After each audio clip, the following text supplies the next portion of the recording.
Hello, everybody. It's John, your Indian cinemaniac, with another 10ish-Minute review. The last film I reviewed was The Flash, which was a current release. In fact, that was came out a couple of days ago. Well, I'm right back to the Indian films. I'm going to review the poll winner, the 5 films that I put that you guys selected the ones for me to review. And this one is 2013's Queen. Before I get to that, I just want to remind you, as always, please subscribe, hit the notification button, and hit that like button. It might not mean much to you, but it really does make a difference to the channel. And as always, I appreciate that. So this movie, I really enjoyed this film. And I have to tell you, it is a chick flick, okay? I mean, you guys know my taste, and I think some of you had already said that I would feel that way. And it was. It definitely was a chick flick, but I liked it. I think I would have liked this a lot more had I not seen English Vinglish, which I loved. I think this movie would have resonated more with me because it was so different from the Indian movies that I've seen. But I still really enjoyed this film, and I think because of the lead performance was just fantastic. But this was directed by Vikas Bahi, who also wrote it. It stars Kangana Ranaut, who I've never seen before. At least I don't think I've seen it. Sometimes I say that, and you guys remind me of a film that I did see that they were in. And she actually won Best Actress at the National Film Award, and she was great in this. I also understand she got a co-writing credit because a lot of stuff she did was improvisational, so they gave her a co-credit, which I thought was interesting. And I'd also starred Rajkummar Rao, who I did see in Stree, who played the I don't know how to say in Indian. He was the dick fiance. I'm sorry, I don't know how to say that in Indian, but he was not a very good person. And the other cast member I'm going to mention is Lisa Haydon, who I've never seen before, who I have to say, whew, that woman was hot as hell. Wow, she was a good-looking woman. And the rest of the cast was really good, but look, like English Vinglish, it rested on the shoulders of Kangana, and she was just as Rani. She was great. I mean, this story is a simple one. It's about a woman who gets jilted 2 days before the wedding, still goes on the honeymoon, and blossoms into a strong-willed woman. And that's basically the story. And it's funny because it starts off with this beautiful Indian dance number, the pre-wedding. Very colorful. The music was fantastic. And then it cuts right to him at a coffee shop breaking up with her.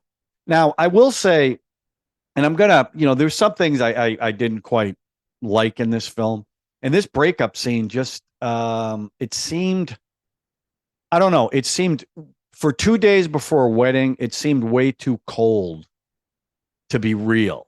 I just didn't buy it that he all of a sudden came to this realization that he didn't want to get married. I just didn't buy that. Now, the way her reaction to it was spot on, I thought. So that I really liked. I mean, again, like the actress in English Vinglish, this actress does a lot with her eyes. So that scene was first of all, it was very cruel, but the way she played it, I thought was great. Look, the whole story is really Alice in Wonderland. In fact, at one point, she wears an Alice in Wonderland shirt. But there were things in it that I liked. I understood it was a low budget, 140 locations in 25 days. Kareena Kapoor, who everyone knows I love, turned down this lead role. And frankly, I don't think it would have worked with her. I don't think that she, at least in the movies I've seen, she doesn't come across quite as grounded as this actress. Because in the beginning of the film, she's cute, but she's not super attractive. She's kind of frumpy, the way she dressed, her hair. And of course, that's setting up the transformation that's going to happen later on. So I don't think Kareena Kapoor, maybe she could have, but I just don't see it in the movies that I've seen her in. Again, it starts with that pre-wedding musical number, which I really like. Now, once she goes on her honeymoon and goes to Paris, that's where her change starts taking place. That's where she first meets Lisa Haydon. Now here's something I thought I didn't buy for a second. So her fiance's name, who dumped her, name was VJ. And the woman she meets who worked at the hotel and is using the rooms to screw guys. Her name was VJ. Holy coincidence, Batman. Yeah, I didn't buy that. I thought that was kind of silly. I don't think it needed to be that. It was a convenient plot point, but I didn't think it needed. Their relationship was really good, and I don't think you needed that to make the relationship better. So I thought that was kind of silly. She's petrified of the Eiffel Tower because that's where she was supposed to go with her fiance VJ. So there's a whole scene. She's got PTSD trying to go to the Eiffel Tower. She just wouldn't do it. So that scene went on a little too long. She gets mugged, and I thought that scene was hilarious, where the guy's trying to get her purse, her pocketbook, and she's screaming, "Thief, thief, you can't take it, you can't take it, my passport." And she like flips over and her hands are between her legs holding the purse, and the mugger just can't get it away from her. And then some guy ends up yelling, "Stay away from her, stay away from her." So he goes away. So she's got a line later on where she says, "That guy will think twice about trying to steal from a woman from Delhi." Again, that was the first inkling that she was becoming kind of a different person. I love that. And then the woman who plays VJ, her friend, is talking about her virginity because the woman's kind of loose, and she's shocked by it. Ronnie's shocked by it, but the woman says, "What are you keeping it like a mutual fund?" I don't know. I just that line just made me laugh. I thought that was funny. And then they make a reference at one point. She's got her first kiss, and it was towards the end of the movie with the guy who owns the Italian restaurant. And what I liked about it was her reaction. She's about to kiss him. You can tell that she's going to kiss him the way they're playing it. But the look on her face and the way she's like doing, so she hasn't kissed before. So she kisses the guy. And of course, the guy says, "First kiss." So at some point she references an actor. And again, I don't know this guy, so I didn't get the reference, but Emran Hashmi, who's known as the serial kisser in Indian films. So that must have made the Indian audiences laugh.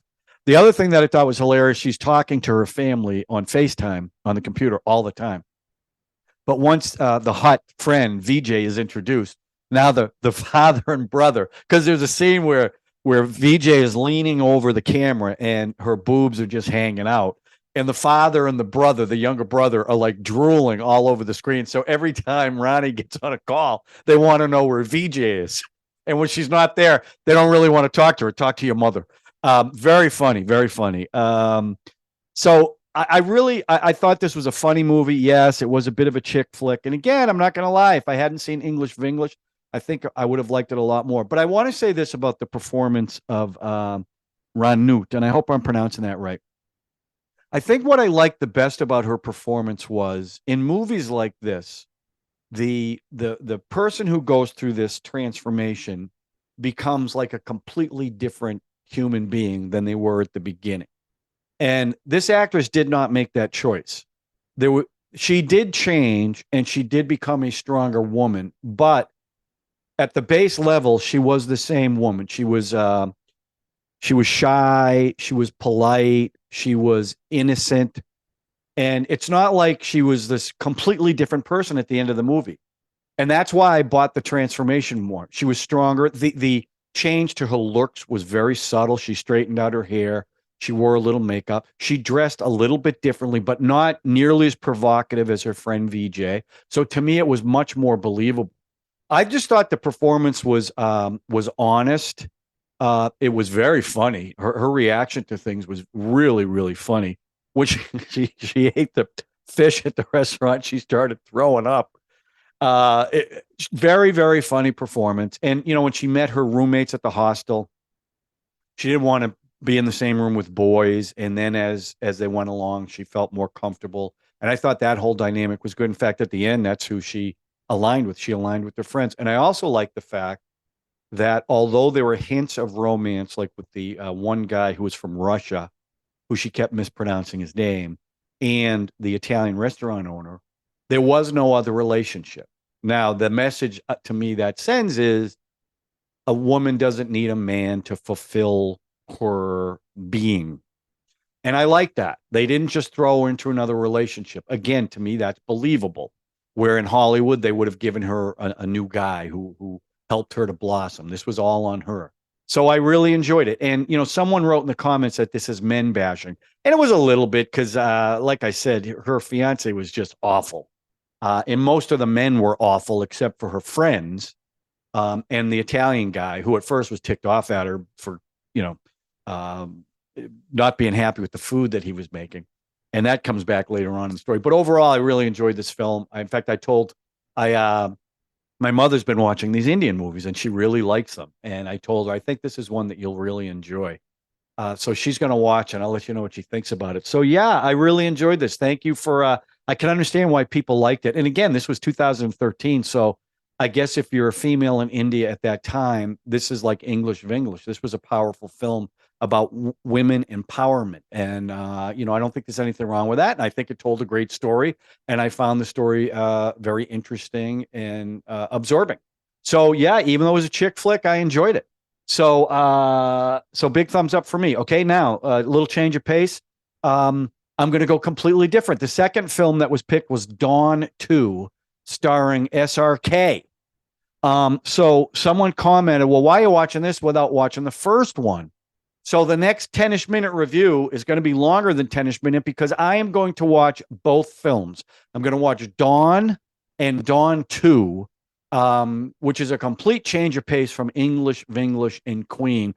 But again, I'm becoming a big Shah Rukh Khan fan, so I'm looking forward to it. So that's going to be the next one. So keep an eye out for that. Might take me a little longer to get it out because I got to watch 2 films. So check it out when you get a chance. And as always, please subscribe, hit the notification button. If you like what you're hearing, please smash that like button. Really appreciate all the feedback and all the participation in the polls. And you know, I don't know what to say. I really do. I love the interaction with you guys, and we'll keep it going. We'll keep the content coming out. So that's it. We'll see you next time with Dawn and Dawn 2.